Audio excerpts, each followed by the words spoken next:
ये 1890 की दिहाई की बात है कि न्यूयॉर्क के इलाके ग्रीनविच विलेज में बहुत से मुसव्वर रहा करते थे। सू और जोन्सी भी मुसव्वर थीं। ये दोनों लड़कियां मई के महीने में एक दूसरे से ग्रीनविच विलेज के एक रेस्टोरेंट में मिली थीं। मैं मियान रियासत से हूँ, सू ने जोन्सी से कहा। मैं रिसालों में कहानियों के लिए तस्वीर बनाती हूँ। मैं कैलिफोर्निया से हूँ, जोन्सी ने सू को बताया, लेकिन मैं इटली जाना चाहती हूँ। मैं नेपल्स की खलीज की तस्वीर बनाना चाहती हूँ। दोनों लड़कियों ने एक दूसरे के साथ आर्ट, कपड़ों और खानों के बारे में कोई घंटा भर बात की।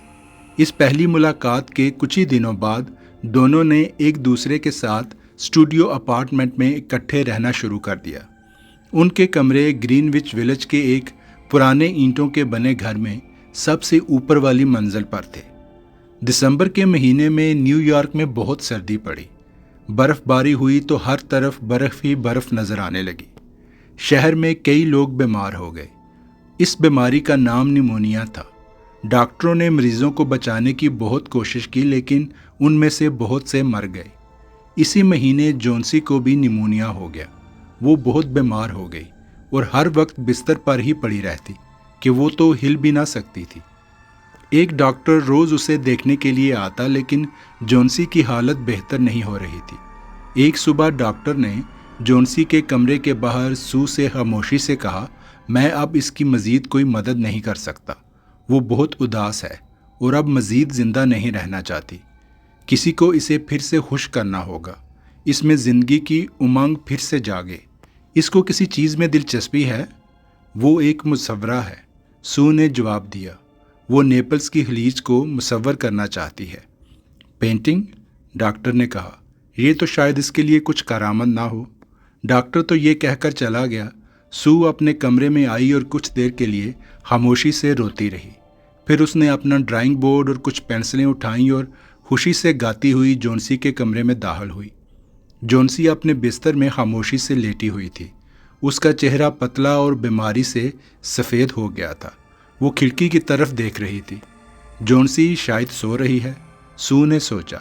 उसने गाना बंद कर दिया और कमरे के कोने में बैठ गई। फिर उसने एक रिसाले के लिए तस्वीर बनाना शुरू कर दी। अचानक उसे एक हल्की सी आवाज़ सुनाई दी।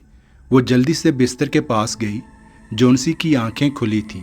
वो खिड़की के बाहर देख रही थी और आहिस्ती से बोल रही थी, 12। जोन्सी ने कहा। कुछ देर बाद उसने कहा, 11। फिर वो बोली 10, फिर 9, फिर वो एक साथ बोली 8 और 7। वो उल्टी गिनती गिन रही थी। जोन्सी की नज़रें किस पर जमी हैं और वो उल्टी गिनती क्यों गिन रही है? सू ने खिड़की के बाहर देखना चाहा।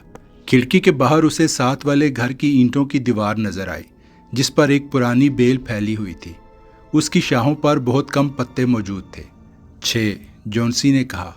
ये इतनी तेज़ी से गिर रहे हैं। 3 दिन पहले ये 100 के लगभग थे। एक और गिर गया। अब ये 5 रह गए।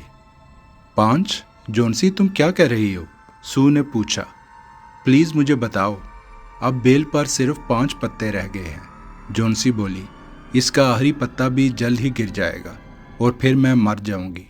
क्या तुम्हें डॉक्टर ने इन पत्तों के बारे में नहीं बताया था? ऐसा मत कहो, तुम नहीं मरती, सू ने कहा। तुम बेहतर हो जाओगी। डॉक्टर ने मुझे आज सुबह यही कहा था। मैं तुम्हारे लिए सूप लाती हूँ और फिर मैं अपनी तस्वीर बनाऊंगी। रिसाले वाले मुझे जल्द ही पैसे दे देंगे। फिर मैं तुम्हारे लिए खाने की कोई अच्छी सी चीज़ लाऊंगी। जोन्सी अभी भी बेल को देख रही थी। इस वक्त वहाँ सिर्फ 4 पत्ते रह गए थे। उसने कहा, मैं कोई सूप वूप नहीं पीना चाहती। आखिरी पत्ता भी जल्द ही गिरने वाला है। जोन्सी डियर, सू ने कहा, मेहरबानी होगी अगर तुम आंखें मूंद लो और कुछ देर के लिए सो जाओ। मुझे कल तक एक ड्राइंग को मुकम्मल करना है। मैं नहीं चाहती कि तुम इन पत्तों पर मज़ीद ध्यान दो। जोन्सी ने आंखें बंद तो कर ली, लेकिन बोली, मगर मैं आखिरी पत्ते को गिरता देखना चाहती हूँ। उसने फिर से कहा, यह जल्द ही गिर जाएगा।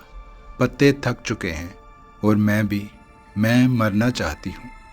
मेहरबानी करो और सोने की कोशिश करो, सू ने कहा। मैं बहरमैन से 1 मिनट के लिए बात करने जा रही हूँ। मुझे अपनी ड्राइंग के लिए एक मॉडल की ज़रूरत है। मुझे उसे कहना है कि वो मेरे लिए मॉडल बने। बूढ़ा मेहरबैन निचली मंजिल में रहता था। वो भी मुसव्वर था। لیکن اس نے کبھی کوئی اچھی تصویر نہیں بنائی تھی۔ وہ اس بات پر نہ خوش ہونے کے ساتھ ساتھ اداس بھی رہتا تھا۔ میں ایک دن ایک لازوال تصویر بناؤں گا، بہرمین اکثر کہا کرتا تھا، لیکن وہ کبھی بھی کوئی لازوال تصویر نہیں بنا پایا، حالانکہ اس کی عمر 60 سے زیادہ ہو چکی تھی۔ سو منحنی سے بوڑھے آدمی کے پاس اس کے چھوٹے سے کمرے میں گئی اور اسے جونسی اور بیل کے پتوں کے بارے میں بتایا۔ او کیا بیوقوف لڑکی ہے، بہرمین چلایا۔ ایک بوڑھی بیل بلا لوگوں کو کیسے مار سکتی ہے؟ لیکن یہ بیل اسے مار رہی ہے، سو نے کہا۔ وہ بہت بیمار ہے اور انتہائی لاغر ہو گئی ہے۔ وہ مرتی ہوئی بیل کو دیکھتی ہے اور اب وہ خود بھی مرنا چاہتی ہے۔ بہرمین کو یہ سن کر غصہ تو آیا، لیکن وہ ان دونوں نوجوان مصوروں سے بہت محبت کرتا تھا۔ آہ بیچاری مس جونسی، اس نے آہستگی سے کہا، وہ تو یہاں رہتے ہوئے بہت بھلی لگتی تھی۔ ایک دن میں ایک لاجواب تصویر بناؤں گا، پھر ہم سب اٹلی جائیں گے اور نیپلز بھی۔ ہاں، لیکن چلو آج میں تمہارے لیے ماڈل بن جاتا ہوں۔ دونوں اوپر جاتے ہیں۔ جونسی سو رہی تھی۔ سو نے اپنی دوست کے کمرے کی کھڑکی کا پردہ گرا دیا، پھر وہ بہرمین کو لے کر اپنے کمرے میں چلی گئی۔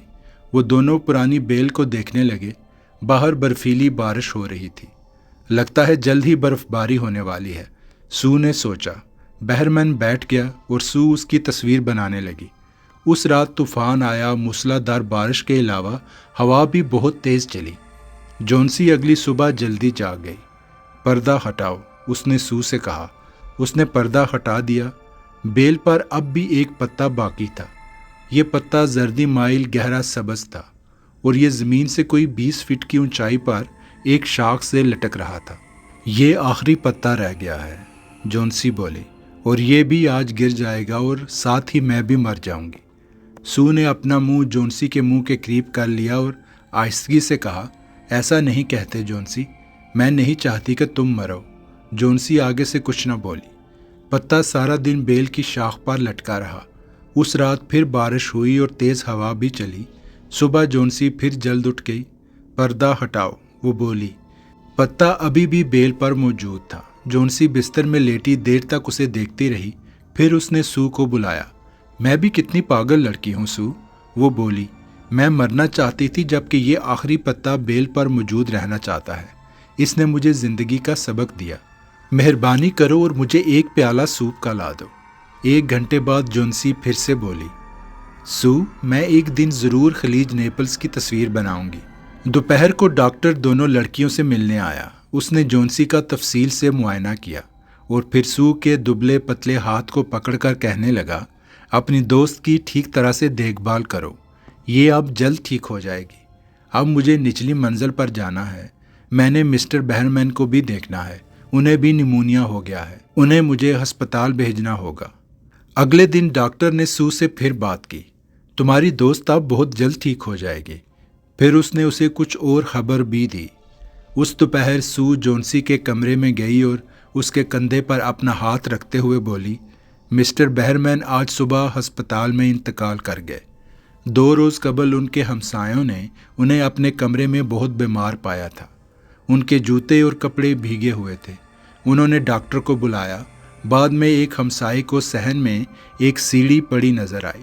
اس کے ساتھ ایک لیمپ بھی تھا، کچھ برش اور سبز و زرد رنگ بھی تھے۔ جونسی، کھڑکی سے باہر دیکھو۔ اب اس کی آواز مدھم تھی۔ بیل پر لٹکے آخری پتے کو دیکھو، یہ اب بھی وہی ہے۔ اسے دیکھ کر تمہیں حیرانی نہیں ہوئی؟ یہ تو ہوا میں لہرا بھی نہیں رہا۔ یہ بہرمین کی لازوال تخلیق ہے جو اس نے اس طوفانی رات میں مصور کی تھی۔